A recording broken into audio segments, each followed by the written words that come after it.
T'as intérêt à lui serrer la vis. Et à bien serrer. C'est mon avenir et ma vie. Tu es mon fils. Alors pourquoi tu me crois pas? Si tu veux que je te croie, dis-moi la vérité. La vérité, c'est que tu te comportes comme un idiot. Petit, ce n'est pas comme ça que tu le feras changer d'avis. Il n'a aucune confiance en moi. Atreus veut aller à Asgard. Lâche-moi, j'ai dit. quand- J'ai dit, lâche-moi. Atreus, c'est Sindri. Essaie de te calmer.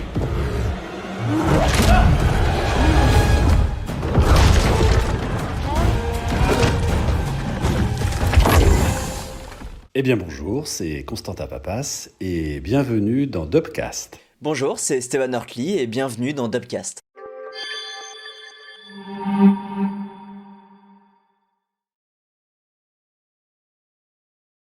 Eh bien bonjour, bienvenue sur le deuxième épisode de Dubcast. Je suis très content de reprendre le micro pour présenter ce deuxième épisode. Aujourd'hui, je n'ai pas un invité, mais j'en ai deux avec moi. Enfin, ils sont pas là avec côté de moi à présent, mais j'ai eu la chance de pouvoir les interviewer et ils ont été très gentils d'avoir accepté et d'avoir répondu à toutes mes questions. Donc, sans plus attendre, je vais présenter déjà nos deux invités. Je vais commencer par le plus jeune des deux invités. Je vais commencer par toi, Esteban. Tu doubles Stanley dans sa chapitre 1. Tu fais aussi Herschelry dans The Walking Dead Dead City, Nate jeune dans Uncharted, ou alors le prince Jacaris Velaryon dans House of the Dragon. Et mon deuxième invité, Constantin, vous êtes la voix de Peter Dinklage dans Game of Thrones, dans X-Men, dans Pixel et d'autres films que je n'ai pas vus, et la voix surtout de Steve Carell. Mais dans The Office, là c'est vraiment un truc de fou, The Office, c'est à mourir de rire, et la VF est exceptionnelle, et il n'y a que des belles voix là-dedans, et vous êtes aussi la voix de Bobby Cannavale, qu'on peut entendre dans pas mal de films aussi que vous avez fait. Je suis en train de regarder en plus en même temps, c'est pas super pro, mais dans Paul Blart aussi, que j'avais trouvé vraiment marrant, et je ne savais pas que vous prêtiez aussi votre voix à ce comédien. Je crois que en parallèle, il y a aussi David Kruger, je sais plus comment on dit, qui est aussi dessus, mais je pense que c'est moins fréquent.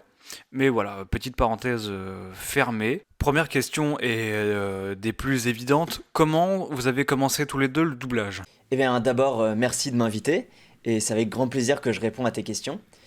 Ensuite, j'ai commencé le doublage assez jeune, je l'ai commencé à 11 ans en Belgique, grâce à mon père, parce que donc il a commencé 1 an avant moi. Et donc lui, il était encore dans cette phase, tu vois, où tu commences, tu démarches, tu rencontres les gens, tout ça. Et à un moment, il m'a emmené en studio parce que il devait me ramener de l'école, mais il devait faire, je crois, quelques lignes dans un studio. Et donc j'ai attendu dans le couloir. Et en sortant, la DA m'a dit mais t'as un enfant, t'es un enfant, viens faire des trucs. On a besoin d'enfants dans ce métier. Donc elle m'a testé et elle voyait que ça fonctionnait. Elle m'a dit qu'il y avait du potentiel, donc j'ai continué parce que voilà, j'avais 11 ans, je me suis dit ça me fait de l'argent, ça me fait un lien avec l'artistique sans qu'on voit mon visage. Donc j'étais trop content de le faire. Au début ça a été un peu dur parce que c'est très compliqué, c'est très technique, surtout pour un enfant. Mais je me suis vite mis dans le truc et je me suis amélioré petit à petit jusqu'à mes 19 ans. Donc juste pendant le Covid à peu près où je suis arrivé à Paris et où j'ai commencé le doublage ici à Paris. Donc voilà, et je suis très content depuis. Alors il s'est trouvé que à cette époque-là, je faisais partie d'une compagnie de théâtre qui montait des Molières dans les 4 coins de France. Et dans la compagnie, il y avait une comédienne qui faisait du doublage, avec qui j'avais bien accroché, et qui m'a proposé de l'accompagner pendant des séances de doublage, parce qu'elle pensait que j'avais une voix intéressante, et donc je l'ai suivie. L'activité m'a beaucoup plu, et puis j'ai eu beaucoup de chance, parce que apparemment ma voix plaisait, et puis voilà, donc ça a démarré un peu par hasard, on va dire, voilà. Et puis c'est devenu une véritable passion. Petite question pour Constantin. Vous qui venez directement du théâtre et tout ça, vous préférez jouer la comédie sur scène avec un public, avec une liberté de mouvement sur toute la scène, vous pouvez faire ce que vous voulez, ou vous préférez jouer la comédie avec votre voix derrière un micro, mais dans ce cas-là, on est un petit peu plus restreint en termes de mouvement et tout ça, mais jouer avec sa voix, c'est aussi hyper intéressant. Vous préférez quoi entre les deux? Alors, je ne peux pas dire que j'ai une réelle préférence pour un cas ou pour l'autre. La différence, c'est vrai que quand on crée le personnage soi-même, on lui donne un rythme, une couleur, des volumes qui nous appartiennent totalement. On est vraiment dans une pure création et on a aussi le temps de travailler le personnage puisqu'on a des répétitions, etc., etc. On joue avec les partenaires, on répète. En revanche, dans le doublage, ce que j'aime beaucoup, alors on a un cahier des charges, nous ne créons pas le rôle.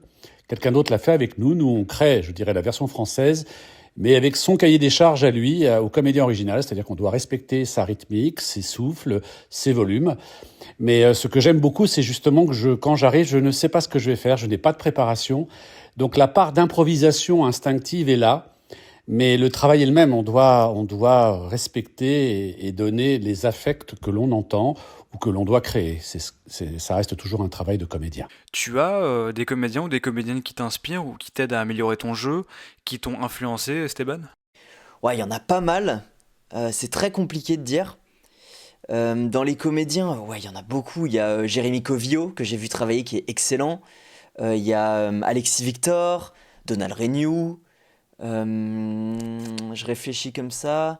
D'autres comédiens aussi plus du ciné, où je me suis intéressé à ce qu'ils faisaient. Attends, c'est difficile comme question. Gilles Morvan, très très bon, Gilles Morvan. Il m'a pas mal appris, sans même juste en regardant ces trucs, mais il y a énormément de comédiens qui m'inspirent parce que je m'y suis toujours un peu intéressé sans retenir vraiment les prénoms parfois. J'ai surtout commencé à retenir les prénoms en arrivant ici à Paris, mais je connaissais leurs voix sans les connaître eux-mêmes.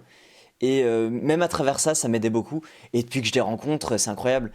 Sébastien Desjours aussi, voilà, c'est celui-là que j'oubliais, qui est incroyable, excellent comédien. Donc voilà, il y en a plein, et il y en a encore plein d'autres que j'oublie très certainement. Mais c'est ceux qui m'ont beaucoup aidé sans le savoir, parce que la plupart, je les ai même pas rencontrés. À part Jérémy Covillault et Gilles Morvan, les autres, je les ai pas rencontrés. Mais ils m'ont énormément aidé à travers les trucs que j'ai pu voir d'eux. Voilà. Alors on va essayer de rentrer petit à petit dans le jeu vidéo, mais là, question pour Constantin, est-ce que vous vous rappelez de votre premier doublage? Alors, je ne me souviens pas très précisément de mon premier jeu vidéo. J'ai des vagues souvenirs. Je me demande si c'est pas entre Harry Potter ou un Marvel. Ça commence à être ancien, mais je me souviens que c'était quelque chose qui m'avait surpris puisque on travaillait beaucoup au casque, et fichier par fichier. C'était un tout autre travail. On travaille seul. On n'a pas de réplique. On doit rester très concentré sur le son puisqu'on a peu d'images. On est très à l'écoute du son pour voir quel est le jeu de l'acteur original et les émotions qu'il a essayé de nous faire passer. Vous, Constantin, qui avez déjà doublé dans le jeu vidéo il y a 15-20 ans, Harry Potter, le premier Harry Potter, je crois que vous avez fait, ça doit dater de 2002 si je dis pas de bêtises. Comment c'était, et vraiment est-ce qu'il y avait une différence de technique et de manière de travailler à cette époque-là?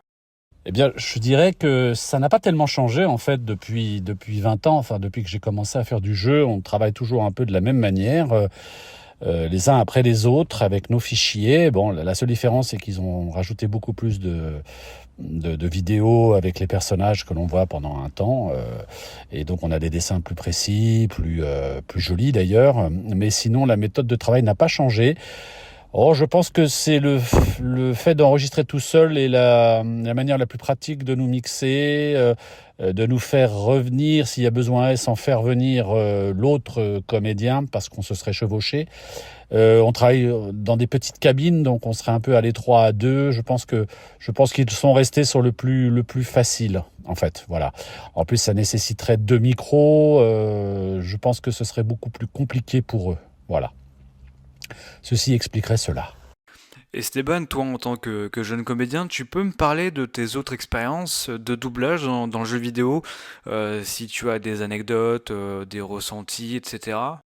C'est très compliqué parce que le doublage de jeux vidéo, on est très cadenassé par les NDA, donc un contrat de non-divulgation, qui fait qu'on ne peut pas dire exactement tout ce qu'on voudrait sur comment ça se passe en JV, etc. Il y a beaucoup de vidéos qui sont sorties, comme celle de Brut, sur, je crois qu'il y a celle sur FIFA et celle sur Vincent Cassel dans Tekken 8. Mais sinon, c'est très compliqué d'avoir des images en studio. Nous, on n'a quasiment pas le droit d'en faire. Donc des anecdotes comme ça, j'en ai pas vraiment. Je pense que ce qui a été le plus impressionnant, c'est de voir des comédiens passer et de les reconnaître grâce à leur voix et de savoir ce qu'ils ont fait. Et d'avoir ce truc où tu es fan et en même temps tu les connais. Il y a un truc très étrange où tu les connais et tu les connais pas en même temps. C'est un peu du parasocial, mais du parasocial comme un, tu vois, pas comme un ami que tu rencontres comme un youtubeur où tu as l'impression que c'est un ami alors que c'en est pas un, mais plutôt comme si tu as l'impression que c'était un sorte de... Ouais, pas de paternel, mais un truc, tu vois, très de mentor presque, mais de mentor qui ne le sait même pas. Et donc j'ai eu Jean-Claude Donda qui a repris C3PO, si je me trompe pas, qui nous a fait la transformation de sa voix à celle de C3PO. Et c'était incroyable parce qu'il y a ce truc de reprise de flambeau et en même temps de transformation et tout ça, c'était vraiment impressionnant à voir. Et sinon, il y a aussi le comédien, mais j'ai un trou de mémoire. C'est Philippe quelque chose, je crois, mais qui fait Azir dans League of Legends, que j'ai croisé en studio. Et dès qu'il est rentré, il m'a dit bonjour et j'ai reconnu sa voix et j'ai bugué et je l'ai regardé pendant ce qui m'a paru être 30 secondes, mais je pense vraiment 5 secondes.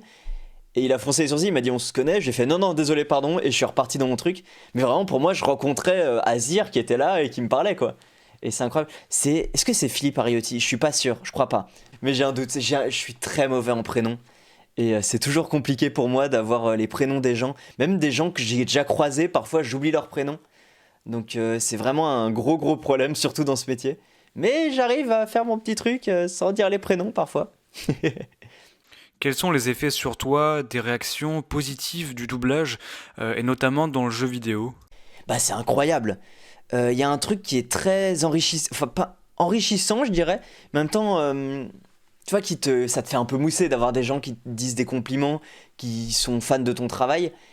Et en même temps, il y a un truc où, au bout d'un moment, et je l'ai surtout vu grâce au changement entre Belgique et France, on donne trop d'importance aux réseaux sociaux aujourd'hui. Il y a un truc où on a ce truc de... Il y a un projet qui va sortir, on sait qu'il va sortir tel mois, il faut préparer le tweet, on regarde les stats et tout, il y a ce truc de « Ah, j'ai fait moins de stats, ah, j'aurais bien aimé faire plus, oh machin, il y a tant de commentaires et tout ». Alors qu'en vrai, quand j'étais en Belgique, on s'en foutait, on savait même pas si ça allait sortir, on savait pas où ça allait sortir, et juste on faisait notre travail, puis on rentrait chez nous et on était là, ah c'était chouette aujourd'hui, et c'est tout. Et j'ai un peu perdu ce côté-là, et j'aimerais bien le récupérer. Mais on verra. Peut-être qu'à un moment j'arriverai à m'en foutre des réseaux sociaux, et je pense que ça va revenir petit à petit.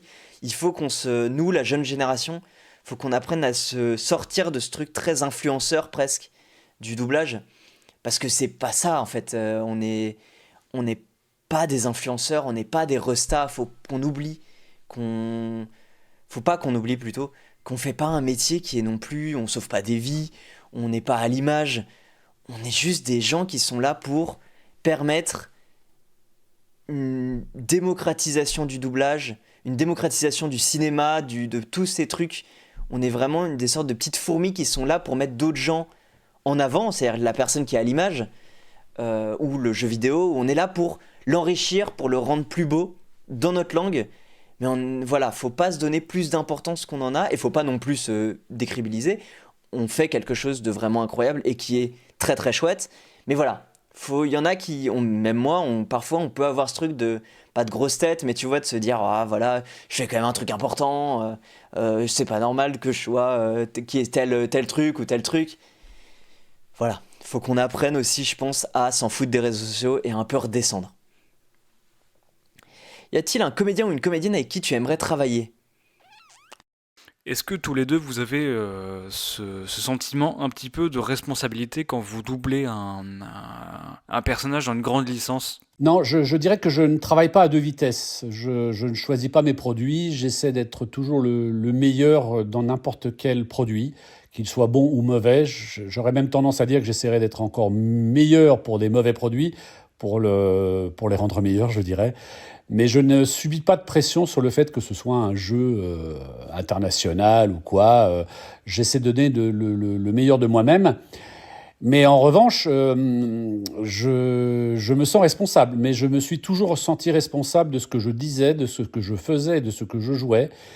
Et la suite m'a donné raison puisque j'ai une anecdote incroyable de quelqu'un qui m'a envoyé un très gentil message pour le jeu dont je ne me souviens plus du nom. Destiny, où je fais le spectre. Et ce monsieur m'a dit que je lui avais sauvé la vie à un moment où il n'allait pas bien du tout et qu'il aurait pu passer de l'autre côté par suicide. Et que, à travers ma voix, toutes les nuits où il a joué à ce jeu, je lui avais fait beaucoup de bien et que du coup, je l'avais remis à la lumière. Et là, je peux vous dire que j'étais très content parce qu'on ne s'en rend pas compte. Mais j'étais très fier, on peut parler de fierté, d'avoir bien fait mon travail et de l'avoir éclairé à un moment sombre de sa vie. Donc oui, tous les artistes sont responsables de ce qu'ils font et de ce qu'ils disent.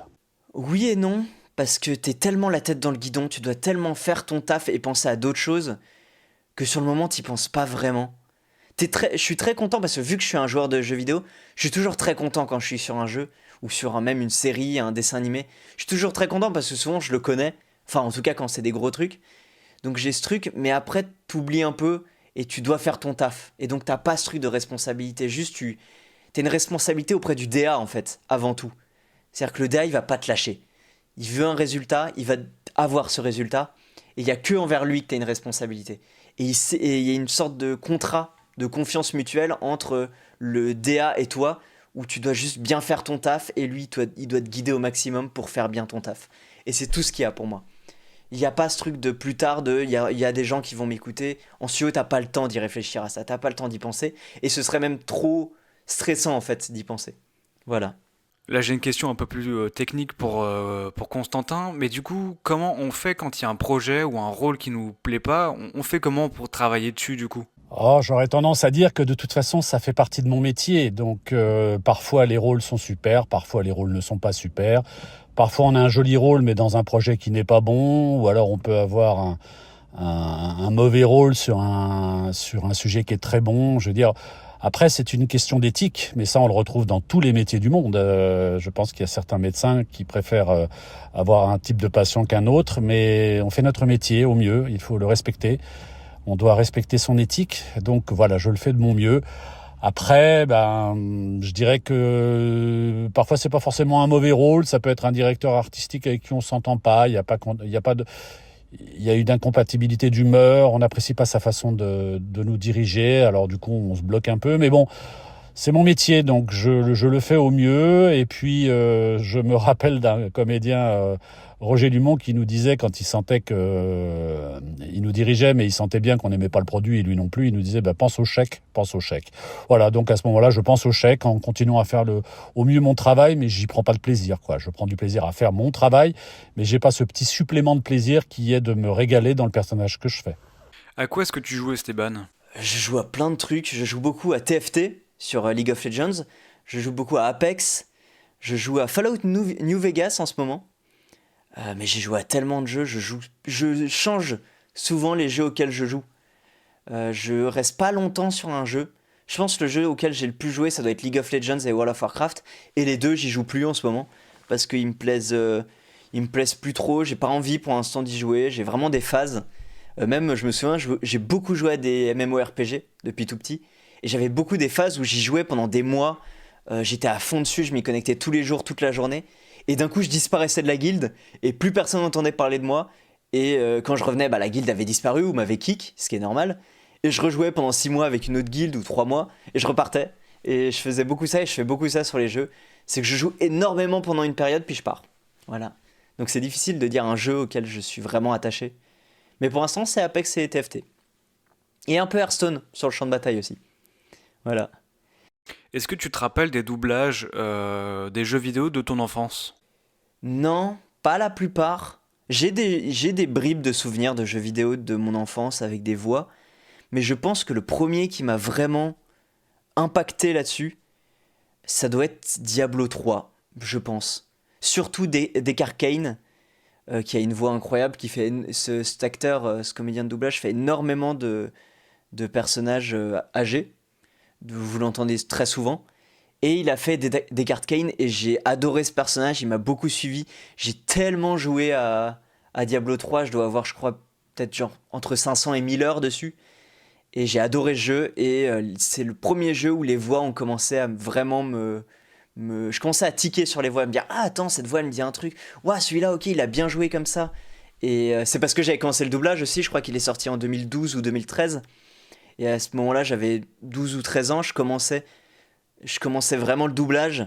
Et donc ça commençait à être vraiment un truc pour moi, le doublage. Et qu'il y ait des gens derrière ces trucs, derrière ces personnages, derrière ces jeux vidéo, derrière ces films. Et je pense que Diablo 3 est le premier vrai jeu qui m'a impressionné et qui m'a impacté là-dessus. Est-ce qu'elles t'ont marqué ou est-ce que tu n'y prêtais pas plus attention que ça? Bah à partir du moment où j'ai commencé à faire du doublage, elles ont commencé à me marquer. Avant, je dirais que non. Je pense que comme la plupart des enfants, j'écoutais des trucs sans vraiment me rendre compte qu'il y avait des gens derrière. Et c'est à partir du moment où mon père a commencé à en faire, et que surtout moi j'ai commencé à en faire, que je me suis rendu compte qu'il y avait des gens derrière tous ces dessins animés et ces jeux vidéo. Mais avant, je pense pas. Je pense qu'avant, j'étais trop jeune pour vraiment me rendre compte de ce que c'était. Et j'avais aussi ce truc de suspension de l'incrédulité, où pour moi, les personnages étaient des personnages et existaient. Et il n'y avait pas ce truc de voix. Il n'y avait pas de comédien derrière, c'était un personnage. Je regardais Kha'Zix, j'avais Charlotte aux fraises, les My Little Pony, c'était des personnages, il n'y avait pas quelqu'un derrière en studio pour moi. Il y a un ou plusieurs jeux qui tiennent à cœur de par sa qualité de doublage. Bien sûr, il y en a plein. Beaucoup de jeux qu'a fait Jean-Philippe Brière. Je pense qu'il y a, comme ça, je dirais Diablo 3, Overwatch, League of Legends, Ion, qui à l'époque était un jeu auquel j'ai beaucoup joué, World of Warcraft. C'est beaucoup des jeux qui m'ont vraiment impacté, avec lesquels j'ai grandi, et où du coup les voix ont une importance pour moi. Bah justement, en reparlant, je crois que l'ouverture de Ion, c'est une sorte de trailer qui t'explique l'histoire. Donc ce truc de monde brisé qui s'est coupé en deux entre les Asmodiens et les Élyséens, si je me trompe pas. Élysée et Asmodéa. Et de souvenir, c'est celui qui fait Deckard Cain, justement, qui fait la voix, je crois. En tout cas, sa voix m'avait aussi beaucoup impacté. Et voilà. Il y a beaucoup de jeux qui m'ont suivi, mais je dirais que c'est surtout cela. Je sais plus qui le fait, mais Braum de League of Legends, je l'ai énormément joué. Et ça a été un peu, pas un modèle, mais tu vois ce côté, un personnage fort qui défend les faibles, qui est joyeux, qui est rieur. J'aimais beaucoup ce truc. C'est un personnage qui m'a beaucoup suivi sur mes heures de League of Legends et donc pendant mon adolescence. Et sa voix est assez restée indélébile. Et je l'aime beaucoup. Voilà, je pense que ce serait Braum du coup. Et je sais pas qui est le comédien derrière, j'ai complètement oublié. Mais attends. Quand même, je te parle de Braum.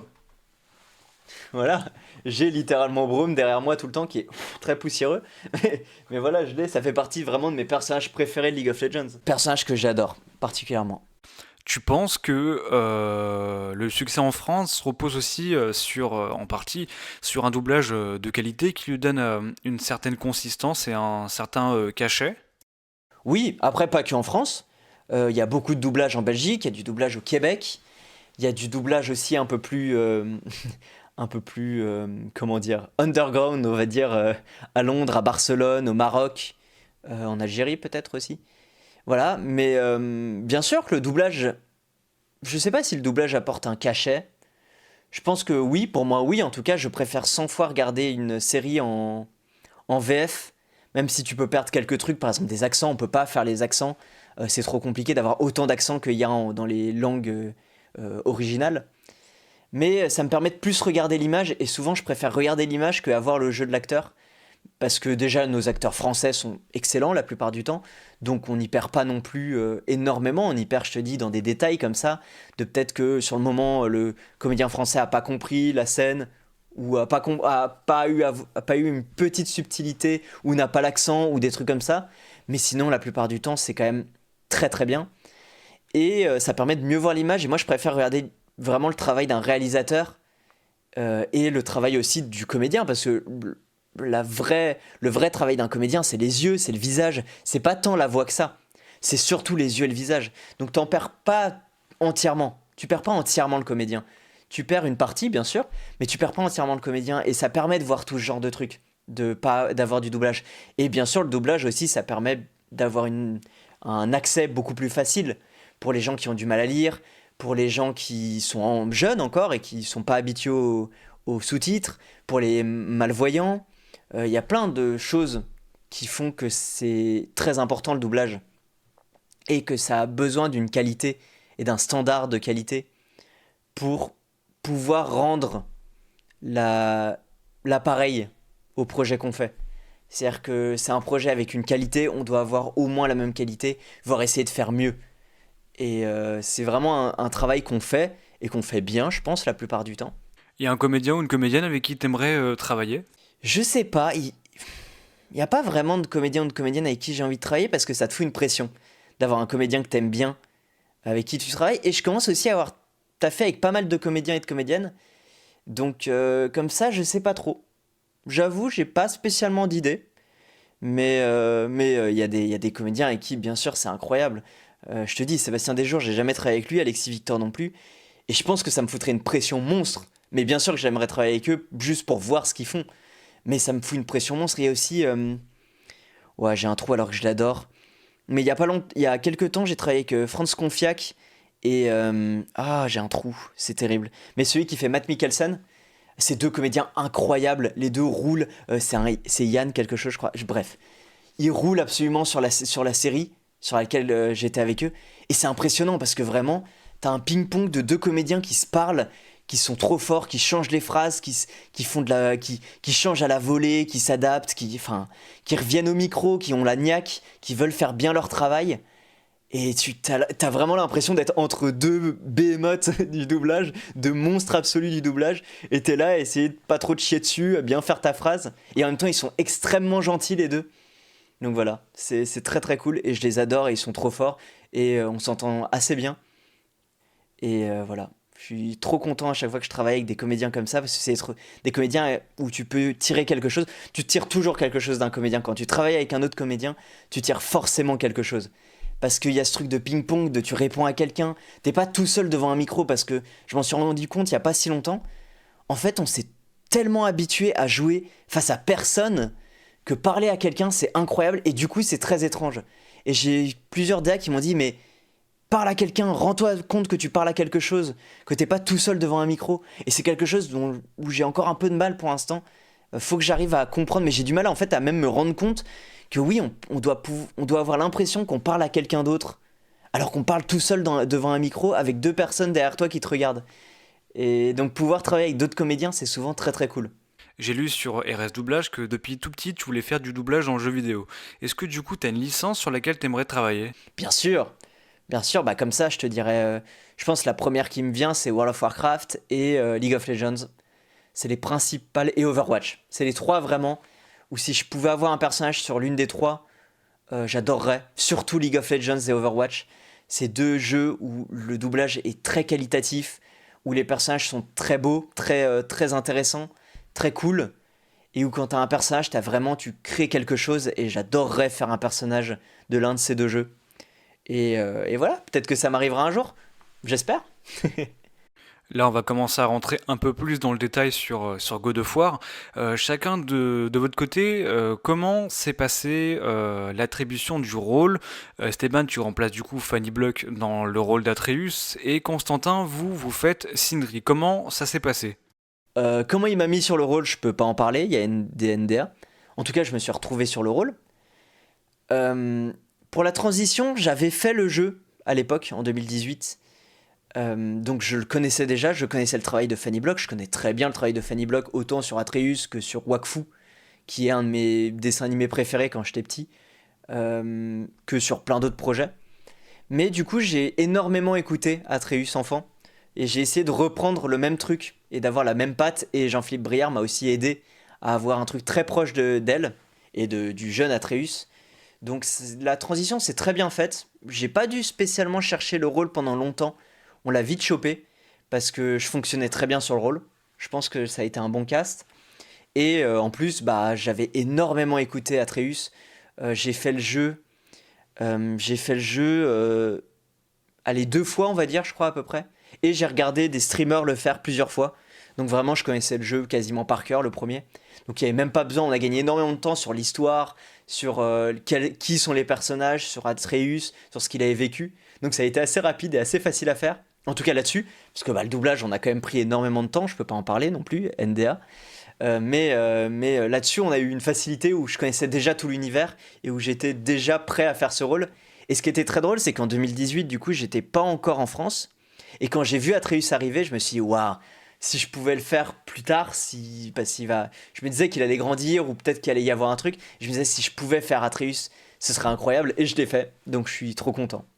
Voilà. Donc je sais pas si c'est pas le destin, mais il y a eu un truc de, je sais pas, peut-être de force, de karma, où j'ai lancé le truc et c'est arrivé. Je sais pas. Mais je suis très content de l'avoir fait. Constantin, vous, est-ce que vous aviez eu un essai? Il y avait eu d'autres personnes ou pas pour le rôle de Sindri? Alors pour le personnage de Sindri, non, il n'y a pas eu d'essai. Jean-Philippe m'a mis directement sur le rôle. Maintenant, pourquoi il m'a mis sur le rôle? Alors là, j'en ai aucune idée. Ça se situe à peu près au moment où je faisais Game of Thrones. Donc est-ce que ça a amusé Jean-Philippe de me mettre également sur un nain? C'est possible. Il est pas le premier, il sera peut-être pas le dernier. Je crois que ça les amusait de me mettre sur des nains.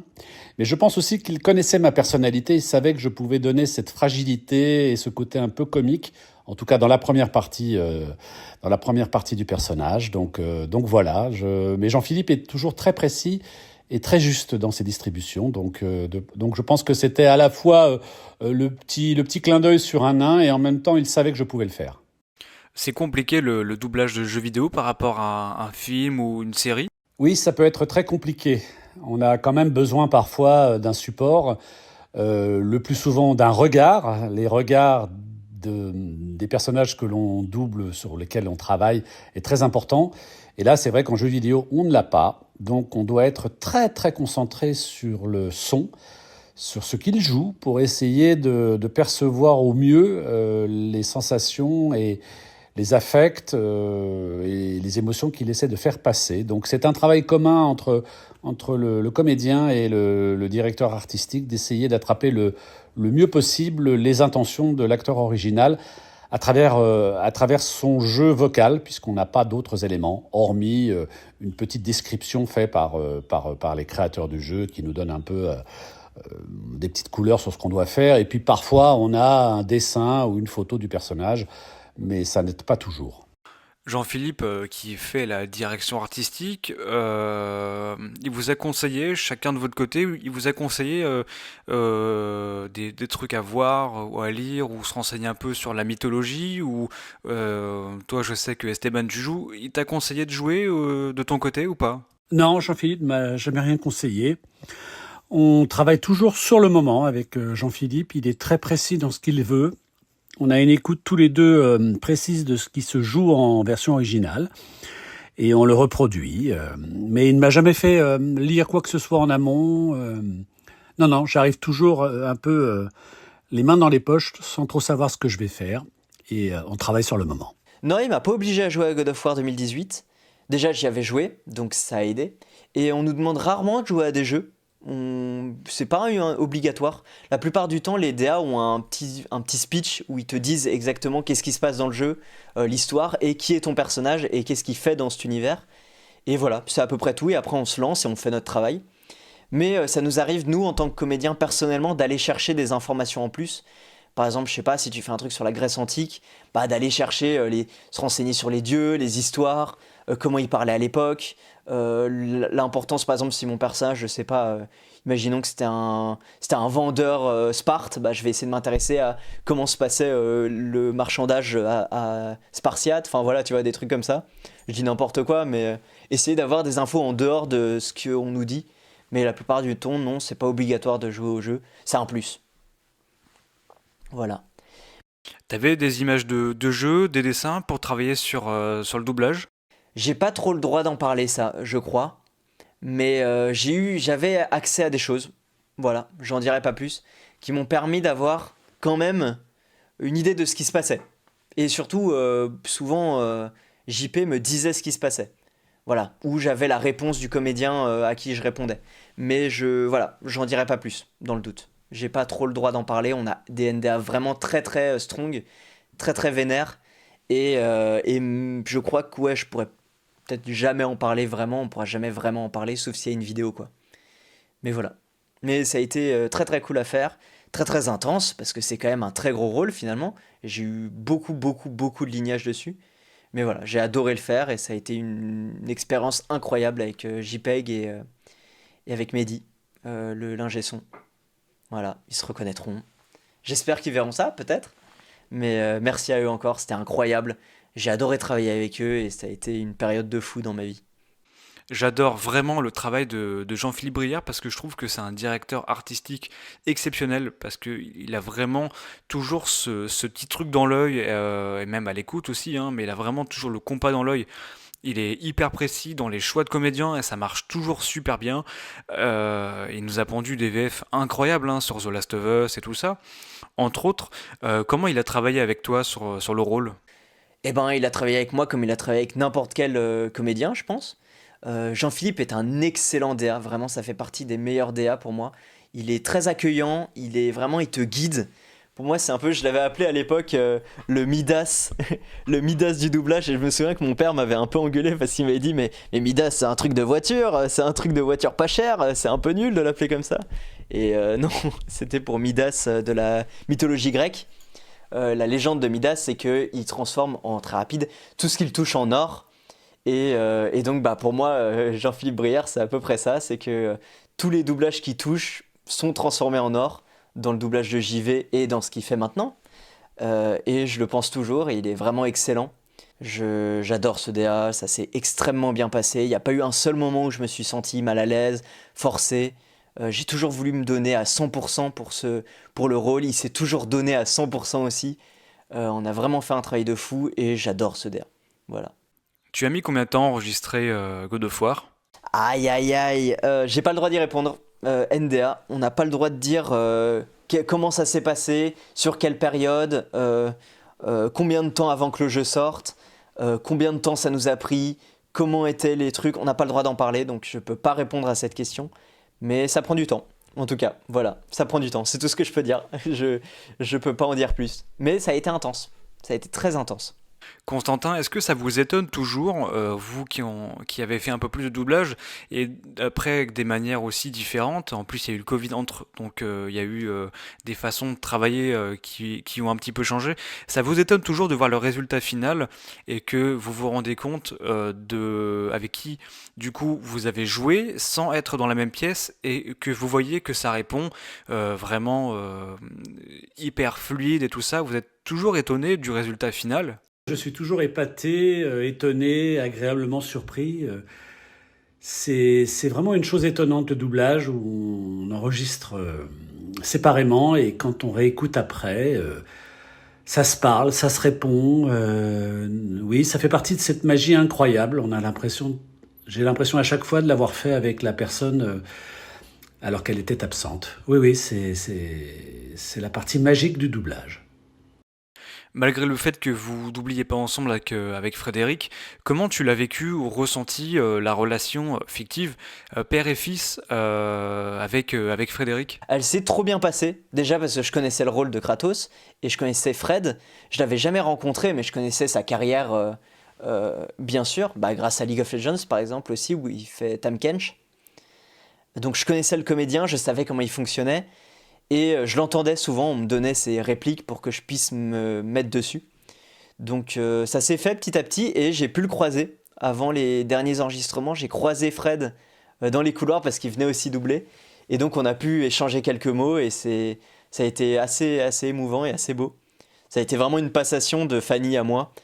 Et ça s'est trop bien passé. Et on s'entend très très bien avec Fred. On se croise de temps en temps dans les couloirs et c'est toujours avec grand plaisir. Et on s'aime beaucoup. Esteban, comment tu vois le chemin parcouru depuis les plus petits rôles que tu as fait précédemment dans le jeu vidéo, Starfield, Hogwarts Legacy, New World, Avatar, etc.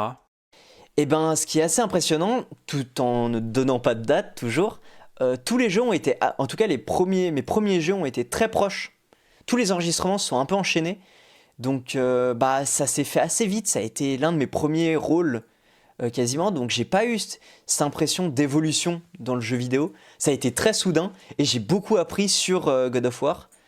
Ça a été vraiment, je pense, c'est mon plus gros personnage en jeu vidéo actuellement, et c'est celui qui m'a appris le plus et sur lequel j'ai pu le plus me développer. Et ça m'a même aidé pour le doublage tout court pendant une période, parce qu'il y a un truc très théâtral dans le fait d'être seul dans un studio, sans images, sans truc, tu vois. C'est pas comme dans le doublage où tu as une bande rythmo et où tu fais ton truc en regardant le comédien. C'est vraiment toi et toi-même, de comment tu le joues et comment tu t'imagines la scène dans ta tête. Et c'est très très impressionnant, c'est très très cool à faire. Au début c'est très très dur, surtout quand tu enchaînes plein de fichiers. C'est difficile de pas rentrer dans un truc automatique de petit à petit, tu vois, d'enchaîner les phrases et juste de plus réfléchir à ce que tu fais et à dire les phrases. Donc il faut vraiment rester très concentré, c'est très éprouvant, très fatigant à faire le jeu vidéo. Et parce que t'es debout toute la journée à enchaîner les phrases, à réfléchir, à gueuler parfois quand tu dois faire des combats. Donc c'est très très demandant, mais c'est très très cool et j'adore faire le jeu vidéo et j'adorerais en faire beaucoup plus. Et ben voilà, l'épisode 2 de Dubcast touche à sa fin. Est-ce que vous avez un mot sur l'IA, une actualité, une pensée, un message à partager ?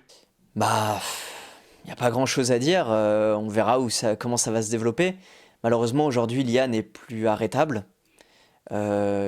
Personne n'arrête. Demain, aucun studio, aucun truc ne va arrêter de faire ses recherches sur l'IA. Tu vas pas demander à Apple, Microsoft, toutes les grandes boîtes du monde d'arrêter de chercher l'IA parce que c'est un truc qui peut être très important pour notre futur. Et bien sûr que ça va faire potentiellement disparaître notre métier. En fait, c'est tellement incertain parce que j'ai autant de gens qui me disent « ça fait 15 ans qu'on nous dit ça, ça n'arrivera pas, on est irremplaçable » et autant de gens qui me disent « bah si, bien sûr qu'on est remplaçable, un jour ce sera parfait et ça coûtera moins cher et on sera remplacé et c'est tout ». Donc, et il faut se battre pour ça, ou d'autres qui me disent « ça sert à rien de se battre ». Donc il y a un peu tous les sons de cloche, je sais plus trop quoi penser, il y a un peu pas vraiment de bonne solution, à part défendre ça comme un produit culturel, comme un truc culturel. Il y a beaucoup de gens qui défendent cet axe-là de défense, qui est de dire que ça fait partie de la culture française, donc il faut que ça soit protégé, plus que le fait d'être un truc technique et utilitaire on passe en VF pour aider des gens, c'est plutôt on apporte quelque chose de culturel, on adapte vraiment le projet à la France. Et voilà, c'est un peu le seul axe de défense contre l'IA. Parce qu'on ne peut rien faire en fait, malheureusement on n'est pas assez puissant face à des gouvernements, face à des entreprises qui valent parfois plus cher que certains gouvernements et certains pays. Donc on peut juste rien faire et c'est terrible, c'est très dramatique. Et j'ai une anecdote là-dessus où j'ai rencontré quelqu'un, un directeur qui s'occupe de pub et qui me disait oui le doublage ça va mourir, c'est fini. Ce sera remplacé. Par contre, nous, dans la pub, ce sera jamais remplacé. C'est irremplaçable. On continuera de faire de la pub, ne t'inquiète pas. Et de l'autre côté, j'avais aussi un DA de doublage qui me disait mais non, c'est des conneries. La pub, ce sera fini très vite. Ça va un des premiers trucs qui va disparaître. Nous, le doublage, ça continuera. Et donc tout le monde défend un peu sa paroisse et c'est normal. Et voilà, il n'y a pas vraiment de bonne réponse. Et il faut continuer de se battre. Il faut continuer de faire des trucs. Faut continuer de sensibiliser, mais malheureusement, toutes les cartes ne sont pas dans nos mains. Il y en a beaucoup qui sont dans celles du gouvernement. Et voilà, on a un peu rien à faire. Donc, on croise les doigts, on prie, et on espère que ce sera potentiellement réglé un jour. En tout cas, voilà, on va voir où ça nous mène. Et c'est terrible pour un jeune comme moi de se dire que peut-être mon métier n'existera plus dans 5 ans. Parce que j'ai toujours fait que ça, j'ai pas fait d'études parce que mes études sont axées autour de ça, j'ai pas d'études qui me permettent d'aller vers d'autres choses. Donc si c'est remplacé, je sais pas trop ce que je ferai. C'est un peu une de nos angoisses à nous les jeunes, et même je pense à beaucoup de comédiens, c'est l'après. Voilà. Et ce qui est très angoissant en fait, c'est l'idée c'est l'inconnu. C'est plus l'inconnu que quoi que ce soit d'autre. Parce que on peut pas savoir quand ce sera fini. On peut pas savoir si ce sera fini un jour. Et nous, on a ce truc faut potentiellement se diriger vers d'autres choses, mais peut-être que non. peut-être que oui, dans combien de temps? Enfin, tu vois, si on nous disait, bon, voilà, 2025, c'est fini, trouvez autre chose. Bah, déjà, ce serait horrible, ce serait tout aussi angoissant, mais il y aurait une fatalité. Ce serait fini. Là, on ne sait pas quand ça va se finir, on ne sait pas si ça va finir, comment ça va finir. Et ça risque, si ça se finit un jour, d'être une lente descente où il y aura de moins en moins de travail, de moins en moins de gens qui travaillent, mais où ça ne va pas se finir du jour au lendemain. Donc voilà, on espère que ça va continuer. Et il faut continuer de se battre, il faut continuer de chercher d'autres choses aussi, de mettre d'autres cordes à nos arcs, pas que se diriger vers le doublage, parce que bah voilà, peut-être qu'un jour plus rien n'existera d'artistique, et c'est terrible à dire. Et j'espère que non, parce qu'un monde sans art et sans artistique, me paraît très triste et très pauvre, parce que l'art nous a toujours amené à nous dépasser, à apprendre de nouvelles choses. Et je pense qu'aujourd'hui, nos cultures ne seraient pas les mêmes sans l'art, sans la littérature, sans même des choses qui n'ont jamais été écrites, mais les légendes, par exemple, de certains pays ou comme les druides, comme les légendes druides qui se passent de personne en personne et ou qui ne sont jamais écrites. Mais si tout est recraché par un algorithme, qui prend d'autres choses et qui crée quelque chose de nouveau à partir de recyclage quasiment, bah c'est un peu la mort en tout cas pas spirituelle mais intellectuelle et oui presque spirituelle d'une société. Elle continuera à se développer mais dans une sorte d'amertume presque. Je sais pas comment dire ça, mais notre société va évoluer dans un truc qui sera désabusé presque, s'il n'y a plus de place pour le rêve et seulement pour le recyclage. Donc voilà, j'espère que ça n'arrivera pas.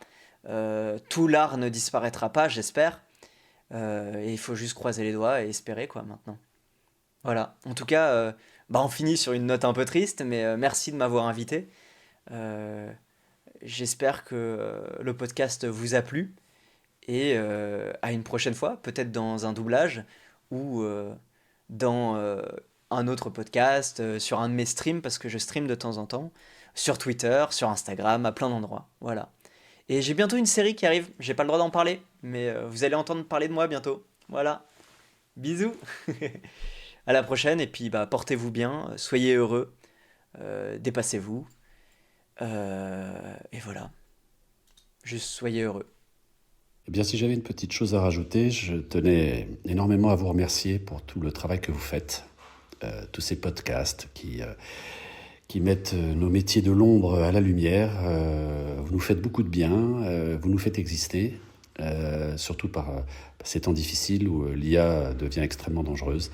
Donc le fait de parler de nous apprécier, de vous passionner pour notre travail, eh bien c'est important. Donc merci mille fois et longue vie. À très bientôt.